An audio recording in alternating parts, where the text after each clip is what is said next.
Sometimes, more times than we like to admit, we are the toxic one. That's right. Now I know we live in this toxic culture, right? And I don't mean a toxic culture. I mean a culture where we use the phrase toxic more often than not. And I am guilty as charged. 4 to 5 years ago, I put out a song called Toxic when the word was just taken off. So I probably added to the algorithm, right? 300,000 views later, and now I hear it everywhere. Everybody is toxic. Everybody but ourselves, of course. Everybody's toxic. Everything is toxic, right? Every relationship we get into is toxic because it didn't work out, right? All of our exes are toxic. But yet somehow in this equation of toxicity, right? And I've run the numbers. I'm not a mathematician by any stretch, but I've run these numbers, right? Basic math, the pluses and the minuses. I can understand and wrap my head around. Some of the multiplications and divisions, absolutely. And I've really done this math, and I've calculated it out, and I've gone as in depth as I could, and still the math is not mathing. Somehow I just seem to be unable to come to a conclusion to where there's a world where everybody else is toxic besides ourselves, right? Like, okay, I'm the one going into these relationship dynamics. Let's say I have 5 different relationships back to back to back, right? In these 5 relationship dynamics, it seems that every person I met was toxic. Every single one of them was just toxic, right? All of them were, as we like to also label, a narcissist, right? 99.999% of the world would be a narcissist if it was up to the average person to do the diagnostic, right? So I went into all these relationships with all these narcissistic or all these toxic individuals, and somehow I ended up being the only party involved in all of those relationship dynamics who was not the toxic one. That is an anomaly. That's what we call that, right? It's like the odds of being struck by lightning are more certain than you being the toxic individual within a relationship dynamic. That is incredible to me. Well, guess what? The reason why that math ain't mathing is because it's not true. As a matter of fact, there are more cases than we would like to admit where we are the problem. And I'm not saying that, you need to blame or shame yourself or any of that stretch of measure. You don't have to go out of your way to beat yourself up about this. It's simply recognizing and admitting and seeing also what this means, right? So I enter into a relationship dynamic as an emotionally unavailable man. I am completely null and void of my emotions. I'm running from my emotions. And I enter this relationship, and then this relationship is dismantled. And then I come out on the other side and think to myself, man, she was toxic. She just didn't know how to have a relationship. Like, she was so needy. She was so this, that, and the third. Nah, brother, you were separate from yourself. You were other than yourself. Now, again, this is a universe of attraction, right? The laws of vibration are always in the works, which means I am attracting to myself my equivalent, not the person who looks like me. So one time I was talking about the law of attraction, and somebody said, so that means if I want to attract a attractive rich man, then I got to be an attractive rich man. No, that's not what we're talking about. We're talking about vibration or emotion. We're talking about the essence of an individual, what you believe about yourself. So if you want a fear-based vibration and you have the fear of being controlled, you will attract to yourself somebody who is fear-based and fears being out of control. That's how that works. Those two people, simpatico, perfect match, right? So I found myself in this place where I am the problem, and I had not yet diagnosed it, but I was still looking at my life from this frame of like, man, why does it seem like I always run into the same type of woman, or like the same type of things happen to me? And then they came this like crazy just epiphany, like it just out of nowhere, out the heavens, glory to God. When I realized maybe it's me. Maybe I'm the issue here. Maybe I'm the one who is at quote unquote fault for this. I know it's a scary word, right? We need to throw victim blame on top of everything that sounds like it's about to be victim blaming, when in truth, some of it is just accountability.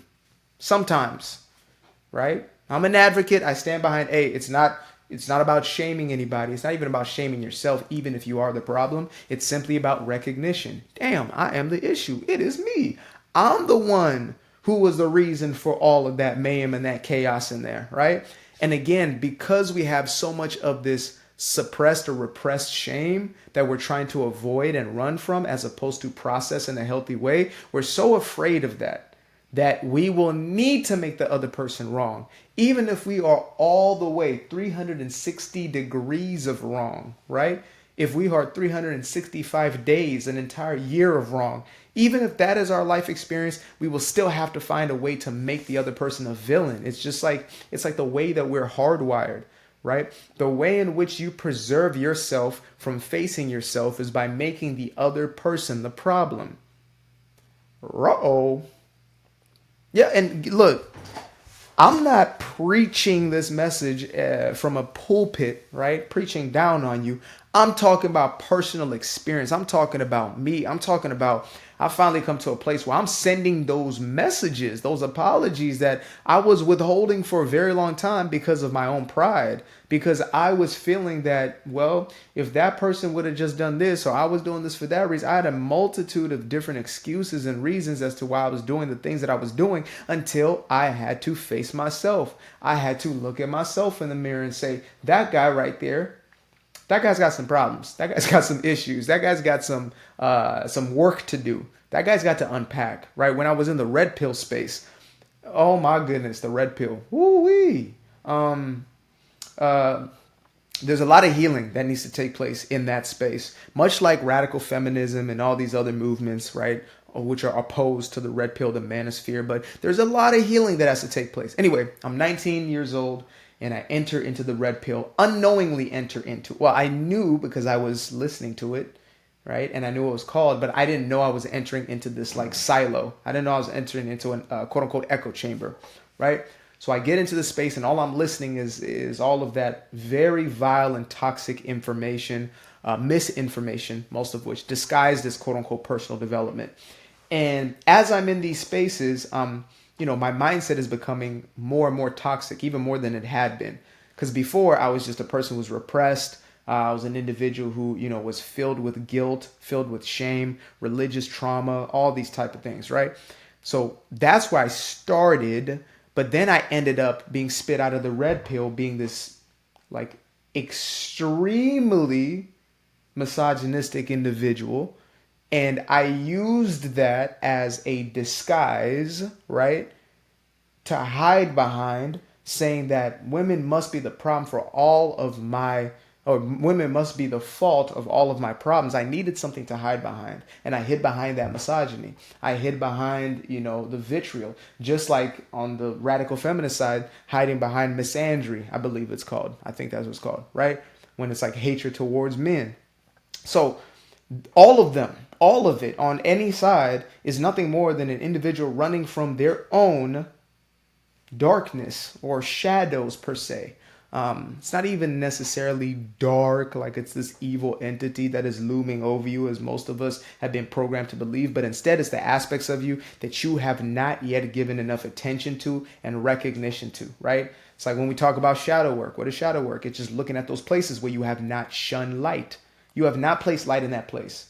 Therefore, you got shadows. Simple as that. So, yeah, sometimes we're the problem.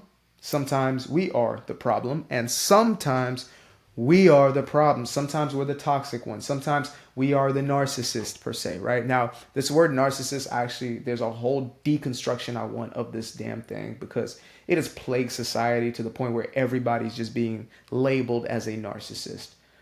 I understand where it comes from, and I am guilty as anybody else for using this when it was not, frankly, deserving to be used.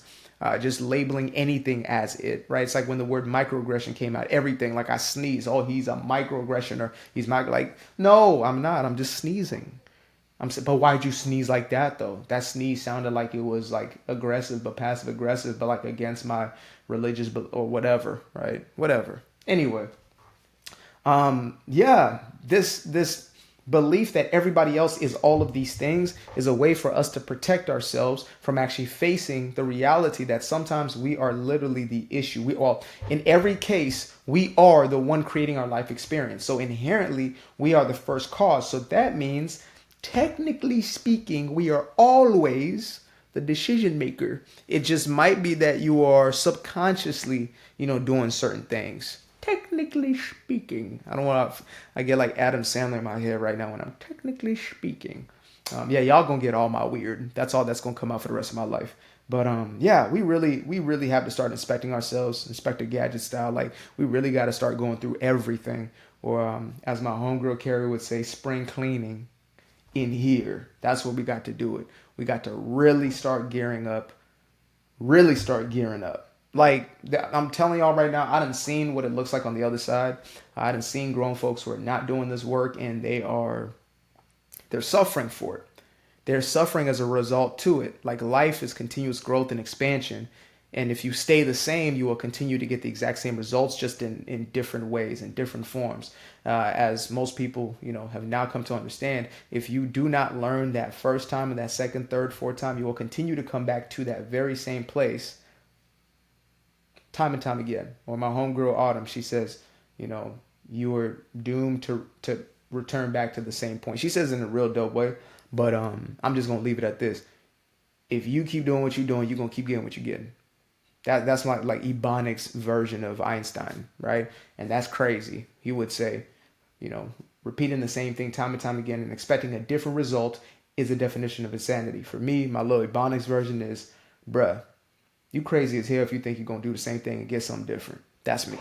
That's what I'm gonna give you. So anyway, we are wrapping up. We are wrapped up, actually. But before I leave, I want to plug in my first published book.